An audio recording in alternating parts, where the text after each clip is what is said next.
மத்திய அரசு பணிக்கும் பொதுத்துறை நிறுவனங்களில் வழங்கப்படும் வேலைக்கும் உள்ள 20 முக்கியமான வேறுபாடுகளை இந்த வீடியோவில் பார்ப்போம். மத்திய அரசு பணி என்பது பொதுமக்களுக்கான சேவையை முக்கிய நோக்கமாக கொண்டது. மத்திய அரசு பணியில் லாப நஷ்டங்களுக்கு முக்கியத்துவம் கொடுக்கப்பட மாட்டாது. மத்திய அரசு பணியில் மக்களுக்கான சேவையை முதன்மையாக இருக்கும். மத்திய அரசு பணியில் சட்டத்தை நடைமுறைப்படுத்த அதிக முக்கியத்துவம் கொடுக்கப்படும். மத்திய அரசு பணி என்பது பொதுமக்களுக்கான சேவையை பிரதானமாக கொண்டது. மத்திய அரசு பணியில் லாப நட்டம் பார்ப்பது கிடையாது. பொதுத்துறை நிறுவனங்களில் வழங்கப்படும் பணியானது உற்பத்தியை மேம்படுத்துதல், அதிக லாபத்தை சம்பாதித்தல், வணிக ரீதியில் நிறுவனத்தை முன்னேற்றுதல் ஆகியவற்றை முதன்மையாக கொண்டு மக்கள் சேவையும் ஒரு அங்கமாக கொண்டிருக்கும். மத்திய அரசு பணியின் வேகம் என்பது சராசரியானது. அதே சமயம் நிலையான மற்றும் தெளிவான நடைமுறைகளை கொண்டது. பொதுத்துறை நிறுவனங்களின் பணிவேகம் என்பது வேகமானது, குறுகிய காலத்தில் பலன்களையும் முடிவுகளையும் தரக்கூடியது. மத்திய அரசு பணிகளை வழங்குபவர் இந்திய குடியரசுத் தலைவர் மற்றும் இந்திய துணை குடியரசுத் தலைவர் ஆவார்கள். இந்திய குடியரசுத் தலைவர் சார்பாக மத்திய அரசும் மத்திய அரசின் அந்தந்த அமைச்சகங்களும் பணி ஆணைகள் வழங்குவார்கள். பொதுத்துறை நிறுவனங்களின் பணி ஆணைகள் அந்தந்த நிறுவனங்களாலே வழங்கப்படும். பணி ஆணைகள் அனைத்தும் பொதுத்துறை நிறுவனங்களால் வழங்கப்பட்டாலும் அந்தந்த பொதுத்துறை நிறுவனங்களின் செயல்பாடுகள் அனைத்தும் மத்திய அரசின் மேற்பார்வையிலேயே இருக்கும். மத்திய அரசின் பணிகளானது UPSC எனப்படும் மத்திய அரசு பணியாளர்கள் தேர்வாணையம் மூலமாகவும் SSC எனப்படும் ஸ்டாஃப் செலக்ஷன் கமிஷன் மூலமாகவும் நிரப்பப்படும். மேலும் மத்திய அரசு பணிகளானது அந்தந்த அமைச்சகங்கள் மூலமாகவும் அட்டானமஸ் எனப்படும் தன்னாட்சி பெற்ற அமைப்புகள் மூலமாகவும் நிரப்பப்படும். பொதுத்துறை நிறுவனங்களுக்கான பணிகளானது கேட் எனப்படும் கிராஜுவேட் ஆப்டிடியூட் டெஸ்ட் இன் என்ஜினியரிங் பொறியியல் பட்டதாரிகளுக்கான திறனறி தேர்வு மூலமாகவும் அந்தந்த பொதுத்துறை நிறுவனங்களால் தனித்தனியே நடத்தப்படும் தேர்வுகள் மூலமாகவும் நிரப்பப்படும். மத்திய அரசு பணியாளர்களை 4 விதமாக பிரிக்கலாம். குரூப் A கெஜெட்டட் ஆபீசர்ஸ் எனப்படும் A பிரிவு அதிகாரிகள், குரூப் B எனப்படும் A பிரிவு அதிகாரிகள், குரூப் C எனப்படும் E பிரிவு ஊழியர்கள் மற்றும் குரூப் D எனப்படும் E பிரிவு ஊழியர்கள். பொதுத்துறை நிறுவன ஊழியர்களை 3 விதமாக பிரிக்கலாம்.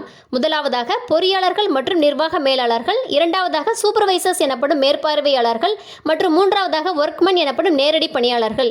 இந்திய குடிமையியல் பணி முதலாக இந்திய இராணுவ பணி, பொறியியல் பணி, காவல் பணி தொடங்கி இந்திய ரயில்வே, வருமான வரித்துறை, தபால் துறை என 54க்கும் மேற்பட்ட மத்திய அமைச்சகங்களின் கீழ் இயங்கக்கூடிய அனைத்து அலுவலகங்களிலும் இருக்கக்கூடிய பணிகள் மத்திய அரசு பணிகளாகும். AVNL, BHEL, ONGC, NTPC, GAIL, sail, IOCL போன்ற 300க்கும் மேற்பட்ட பொதுத்துறை நிறுவனங்களில் இருக்கக்கூடிய அனைத்து பணிகளும் பொதுத்துறை நிறுவன பணிகளாகும். மத்திய அரசு ஊழியர்களுக்கு இந்தியாவின் இணைந்த நிதியிலிருந்து சம்பளம் வழங்கப்படும். அதாவது வரி செலுத்துவோரின் பணத்திலிருந்து சம்பளம் வழங்கப்படும். இதை கன்சாலிடேட்டட் ஃபண்ட் ஆஃப் இந்தியா என்பார்கள். பொதுத்துறை நிறுவன ஊழியர்களுக்கான சம்பளம் பொதுத்துறை நிறுவனங்கள் ஈட்டிய லாபத்திலிருந்து வழங்கப்படும்.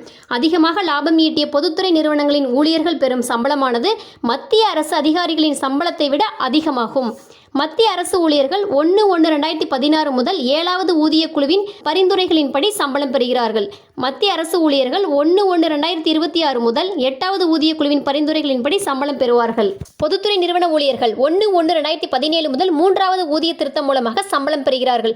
பொதுத்துறை நிறுவன ஊழியர்கள் 1/1/2027 முதல் 4வது ஊதிய திருத்தம் மூலமாக சம்பளம் பெறுவார்கள் என எதிர்பார்க்கலாம்.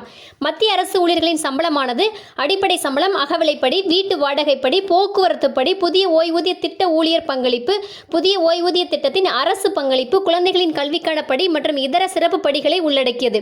பொதுத்துறை நிறுவன ஊழியர்களின் சம்பளமானது அடிப்படை சம்பளம், தொழில்துறை அகவிலைப்படி, வீட்டு வாடகைப்படி, உணவகப்படி, செயல்திறன் ஊதியம் மற்றும் போனஸ் ஆகிய காரணிகளை உள்ளடக்கியது. மத்திய அரசு ஊழியர்களுக்கான அகவிலைப்படி CDA சென்ட்ரல் டியர்னஸ் அலவன்ஸ் எனப்படும் மத்திய அகவிலைப்படி என்று அழைக்கப்படுகிறது. இது தற்பொழுது 60% ஆகும். ஒவ்வொரு 6 மாதங்களுக்கும் ஒருமுறை மத்திய அகவிலைப்படி உயர்த்தப்படும். பொதுத்துறை நிறுவனங்களுக்கான அகவிலைப்படியானது IDA இண்டஸ்ட்ரியல் டியர்னஸ் அலவன்ஸ் எனப்படும். இது தற்பொழுது 56% ஆகும். ஒவ்வொரு 3 மாதங்களுக்கும் இந்த தொழில்துறை அகவிலைப்படியானது உயர்த்தப்படும். ஒவ்வொரு மத்திய அரசு ஊழியர்களுக்கும் குழந்தைகளின் கல்விக்காக ஆண்டுக்கு ரூபாய் 67,500 வழங்கப்படுகிறது. இது 2 குழந்தைகளுக்காக ஒவ்வொரு மத்திய அரசு ஊழியர்களுக்கும் வழங்கப்படும் கல்விப்படியாகும். மேலும் ஆண்டுக்கு 2,02,500 ரூபாய் உணவு மற்றும் தங்குமிடத்திற்காக ஒவ்வொரு ஆண்டும் 2 குழந்தைகளுக்கு வழங்கப்படுகிறது. பொதுத்துறை நிறுவன ஊழியர்களுக்கான கல்விப்படியானது உணவக படியின் கீழ் வழங்கப்படுவதால் கல்விப்படி என தனியாக பொதுத்துறை நிறுவன ஊழியர்களுக்கு வழங்கப்படுவது இல்லை. ஆடைப்படி, விடுப்பு பயண சலுகை, இரவு பணிப்படி, பணி ஆபத்துப்படி, கடினமான பகுதியில் வேலை பார்ப்பதற்கான பணிப்படியம், சிறப்பு பணிப்படி, பழங்குடியினர் பகுதிப்படி, தனியார் தொழில் செய்யாமைக்கான படி, பணம் கையாளுதலுக்கான படிகள், திட்டப்படி, சலவைப்படி என பல்வேறு சிறப்பு படிகள் மத்திய அரசு பணிகளில் உள்ளது. பொதுத்துறை நிறுவனங்களுக்கான உணவகப்படி என்பது அடிப்படை ஊதியத்தில் தோராயமாக 35% இருக்கும். உணவகப்படியில் தொலைபேசி செலவு, இன்டர்நெட் செலவு, போக்குவரத்து செலவு, எரிபொருள் செலவு, செய்தித்தாள் மற்றும் புத்தகங்களுக்கான செலவுகள், கணினி, மருத்துவம், மருத்துவம், குழந்தைகளின் கல்வி, வீட்டு உபயோகப் பொருட்களை வாங்குதல் போன்ற செலவுகள் அனைத்தும் உள்ளடங்கியது. PRP எனப்படும் பெர்ஃபார்மன்ஸ் ரிலேட்டட் பே என்பது பொதுத்துறை நிறுவனங்களுக்கான செயல்திறன் ஊதியம் ஆகும். இது அடிப்படை ஊதியத்தின் மதிப்பில் 40 முதல் 200% வரை வழங்கப்படும். இந்த படியின் சதவீதமான ஒவ்வொரு நிறுவனத்தின் செயல்திறனை பொறுத்தும் அந்த நிறுவனத்தில் பார்க்கும் ஒவ்வொரு ஊழியரை பொறுத்தும் மாறுபடும். இந்த படியானது பொதுத்துறை நிறுவனங்களில் பணியாற்றும் நிர்வாக அதிகாரிகள் மற்றும் பொறியாளர்களுக்கே பெரும்பாலும் வழங்கப்படும். இதற்கு மாற்றாக நேரடி ஊழியர்களுக்கு போனஸ் வழங்கப்படும். பொதுத்துறை நிறுவனங்களுக்கான போனஸ் ஆனது நிர்வாக அதிகாரிகள் அல்லாத நேரடி பணியாளர்களுக்கு மட்டுமே வழங்கப்படும். போனஸ் ஆனது productivity linked bonus, performance bonus, ex gratia bonus என 3 வகைப்படும். பெரும்பாலான பொதுத்துறை நிறுவனங்களால் ப்ரொடக்டிவிட்டி லிங்க்டு போனஸ் வழங்கப்பட்டு வருகிறது. மத்திய அரசு பணியாளர்களின் பணி உயர்வு என்பது பணி மூப்பின் அடிப்படையிலும் துறை விதிமுறைகளின் அடிப்படையிலும் APAR எனப்படும் ஆனுவல் பெர்ஃபார்மன்ஸ் அப்ரைசல் ரிப்போர்ட் ஆண்டு செயல்திறன் மதிப்பீட்டு அறிக்கையின் அடிப்படையிலும் வழங்கப்படுகிறது. பொதுத்துறை நிறுவன ஊழியர்களின் பதவி உயர்வில் செயல்திறனுக்கு முன்னுரிமை வழங்கப்படுகிறது. செயல்திறனுக்கு அடுத்தபடியாக ஆண்டு செயல்திறன் மதிப்பீடு அறிக்கை, பணி மூப்பு போன்றவைகளிலும் கருத்தில் கொள்ளப்படுகின்றன. பொதுத்துறை நிறுவனங்களில் திறமையாக செயலாற்றும் ஊழியர்கள் விரைவாக பதவி உயர்வு பெற அதிக வாய்ப்பு உள்ளது. சிறந்த செயல்திறன் இருந்தால் பொதுத்துறை நிறுவனங்களில் வேகமாக முன்னேறலாம். மத்திய அரசு ஊழியர்கள் இந்தியாவின் எந்த ஒரு பகுதியிலும் பணியமர்த்தப்பட வாய்ப்புள்ளது. அதே சமயம் பணி மாறுதல் வழங்குவதற்கு முன்பாக ஊழியர்களின் தனிப்பட்ட சூழ்நிலையும் கருத்தில் கொள்ளப்படும். பொதுத்துறை நிறுவன ஊழியர்களை அந்தந்த பொதுத்துறை நிறுவனத்தின் அலுவலகங்கள், தொழிற்சாலைகள் மற்றும் திட்டங்கள் உள்ள இடங்களிலேயே பணியமர்த்த முடியும். உதாரணமாக NTPC ஊழியர்கள் NTPCயின் மின் நிலையங்களில் மட்டுமே பணியமர்த்த முடியும். ONGC ஊழியர்கள் எண்ணெய் மற்றும் எரிவாயு திட்டங்கள் உள்ள இடங்களிலும், BHEL ஊழியர்கள் உற்பத்தி ஆலைகள் மற்றும் பிராந்திய அலுவலகங்களில் மட்டுமே பணியமர்த்த முடியும். மத்திய அரசு அதிகாரிகள் மற்றும் ஊழியர்களின் பணி பாதுகாப்பு என்பது மிக மிக அதிகம். ஆல் இந்தியா சர்வீஸ் ரூல்ஸ் மற்றும் CCS கான்ட்ராக்ட் ரூல்ஸின் படி பணிபுரிவார்கள்.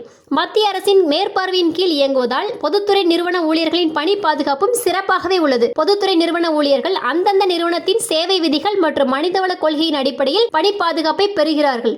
மத்திய அரசு பணிகளில் வேலை மற்றும் வாழ்க்கை சமநிலை சிறப்பாக இருக்கும். மத்திய அரசின் நிலையான மற்றும் தெளிவான சட்டங்கள் தொழிலாளர்களின் நலன்களை சிறப்பாக பாதுகாக்கிறது.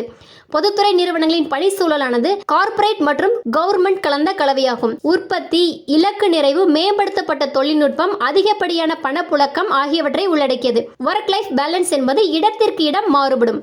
மத்திய அரசு ஊழியர்களின் ஓய்வூதியமானது 3 வகைப்படும். முதலாவதாக பழைய ஓய்வூதிய திட்டம், இரண்டாவதாக புதிய ஓய்வூதிய திட்டம், மூன்றாவதாக மத்திய அரசின் ஒருங்கிணைந்த ஓய்வூதிய திட்டம் என 3 ஓய்வூதிய திட்டங்கள் மத்திய அரசு பணியாளர்களுக்கு தற்போது நடைமுறையில் உள்ளது. பொதுத்துறை நிறுவன ஊழியர்களுக்கு இப்பொழுது புதிய ஓய்வூதிய திட்டம் நடைமுறையில் உள்ளது. இந்த வீடியோ உங்களுக்கு பிடித்திருந்தால் உங்கள் நண்பர்களுக்கு ஷேர் செய்யவும். மேலும் இது போன்ற அரசு ஊழியர்களுக்கான அனைத்து விதமான தகவல்களையும் பெற விரும்பினால் நமது எஜுகேஷனல் இஸ் ஃப்ரீ சேனலை சப்ஸ்கிரைப் செய்யவும். நன்றி.